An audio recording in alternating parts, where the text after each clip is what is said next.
All right, guys, welcome back once again. Mazi Kanu trial is collapsing. Nigerian government is confusing. Happened today at the Federal High Court in Abuja. As you all know, today is the 22nd day of May 2025, and a whole lot happened in court today.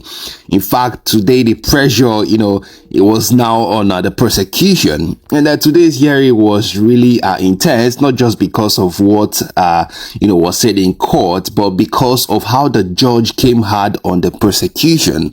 Now, Mazi Kanu appeared again at the Federal High Court in Abuja, and his defense team, SAN Kanu Agabi and Paul Erokoro, also an SAN, came locked and ready for war. Now, the DSS witness was back in the box for cross-examination, but before things kicked off, the judge gave a serious warning to the federal government in his exact tone he quoted. "I granted accelerated hearing, but 3 months later, we are still here. I am giving you just 6 days. Bring all your witnesses, whether 5 or 500. If not, I will strike out your case and move on.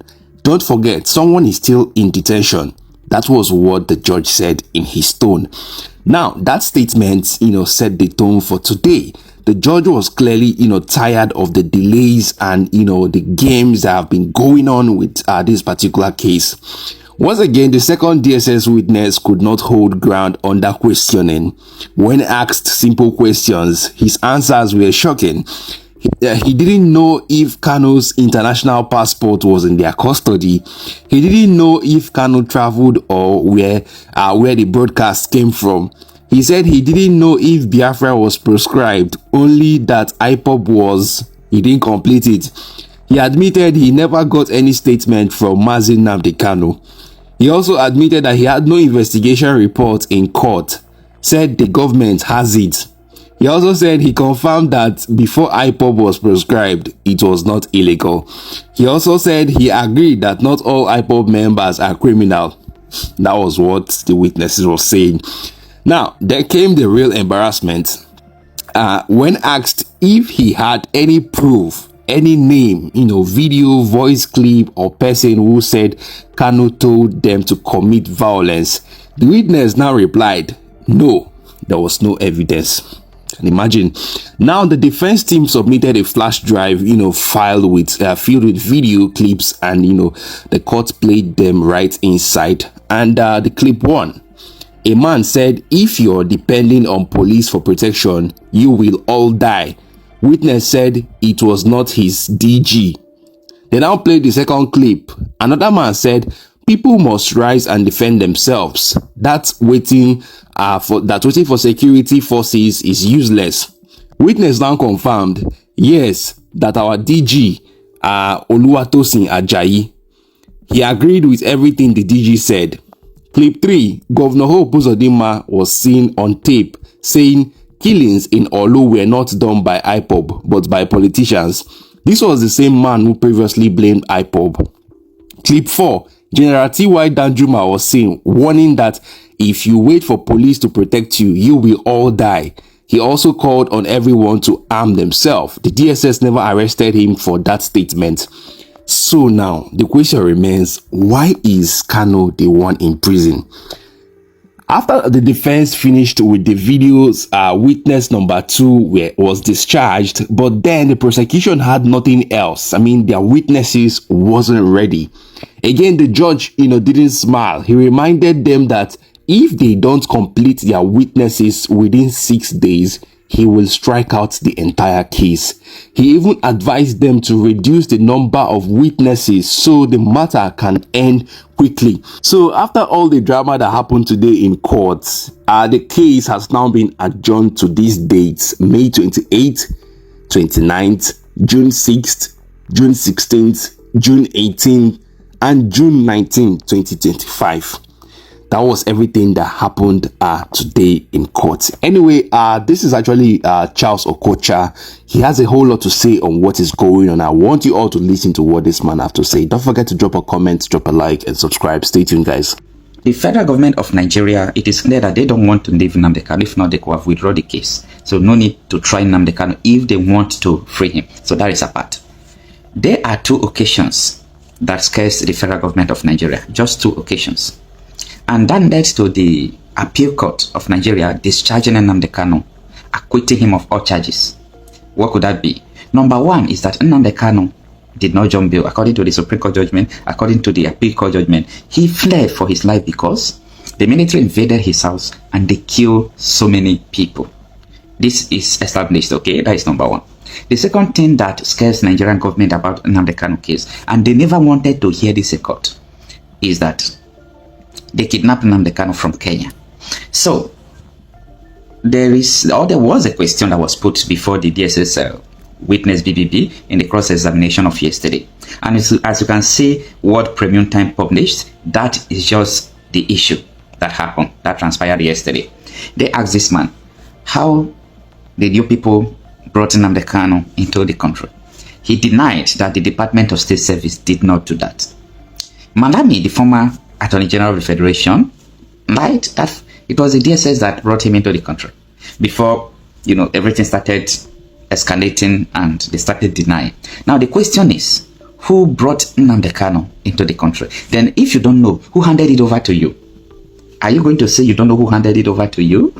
Then if someone handed it over to you, who is that person? So who kidnapped this man to bringing him into the country? Because it's either you believe it or not, Supreme Court has ruled about how he escaped for his life, that he did not jump bail. Then how were you able to kidnap and brought this man into the country? Now DSS denied that they did not arrest Nnamdi Kanu, they did not kidnap him, it has nothing to do with external or foreign affairs, something, that it was internal issues in Nigeria that they react to. Now there is what they call persona non grata. That is someone that is not acceptable, someone that is not admissible, someone that is not supposed to be there, someone that is not acceptable in a process. It's called persona non grata. It's a legal term coined out from Latin word, someone that is not granted permission. So what will happen if court declared Nnamdi Kanu as persona non grata in this process? Because this is where the issue gets interesting. This is what the federal government have been running away from. How were you able to kidnap someone and brought him into the country? Mind you, the Interpol denied it in a video on AIT interview. They denied that they don't have hands in bringing Nnamdi Kanu into the country, that anything that happened about Nnamdi Kanu was illegal. So who brought him into the country? This has been the fear of the federal government right from time. So they don't want to hear anybody asking them such question. And I love what Erokoro SAN, that was the leader of the defense team yesterday. Erokoro SAN now have to present record judgment. Try to follow this. Erokoro, the defense team leader of Nnamdi Kanu yesterday, presented record judgment, and what the record judgment said was, number 1 from Abia, from Enugu, and from Ebonyi State, 3 court judgments. And they stated, and I'm talking about federal high courts, they have the same jurisdiction with this federal high court in Abuja. So they stated, number 1, that Nnamdi Kanu don't have business being in detention. That detention and the kidnap of Nnamdi Kanu is illegal. So court has declared it illegal already. And Justice James Omotosho has admitted this. Court fined federal government of Nigeria 1 billion, the court in Enugu, declaring the arrest and the illegal detention of Nnamdi Kanu as uncalled for. So the third one is the court from Ebonyi. So all these courts have exonerated Nnamdi Kanu about these charges. So if court has admitted these record judgments because of the way Nnamdi Kanu was kidnapped and brought into the country, I am not a lawyer, as I said before. I am not a judge. So let us look forward to seeing what is going to unfold. But I am still asking one question. What do the federal government really want from Nnamdi Kanu? Or do they think that if Nnamdi Kanu is not released, of which we know he will be released, if Nnamdi Kanu is not released, what do they actually want? What do they want to pursue? Because sometimes you need to think and understand what the way things are going. If, for example, peradventure at the end of the case they say, oh, Nnamdi Kanu should stay in detention for some years, do you think that will create peace? Do you think that will bring stability? Do you think that will not bring crisis? I'm just asking questions because I don't really know what the federal government of Nigeria wants. Whether they want stability or they want peace or they want, we don't know what they want. But all I can see is a confused nation, a confused people that don't know their left from their right. Anyway, I will continue to say this. I am not a lawyer. I'm not a judge. So I might lack knowledge of what I'm saying. I might not have the full knowledge of what transpires in court, the way it should go. But the DSS, they have denied a lot of things that they don't know, including they said now they cannot burn buses. Where are the plate number? Which bus they burn? Provide the documents of the bus. Let us know if they really burn buses. DSS say they don't know about it. But all they know is that someone took order to burn it. Bring the person now. Is the person facing trial?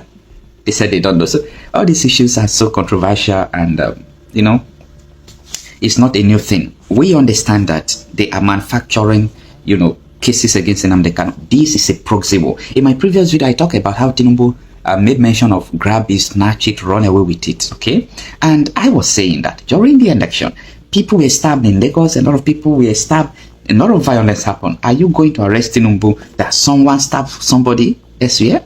Absolutely no, because you can't establish that in court, that Tinubu influenced the person. You have to bring the person to court to testify that yes, it was Tinubu that sent me to do this. You can't establish that, and that is why nobody have filed the court, you know, process against Tinubu for sending people to go and snatch this. How can you establish it?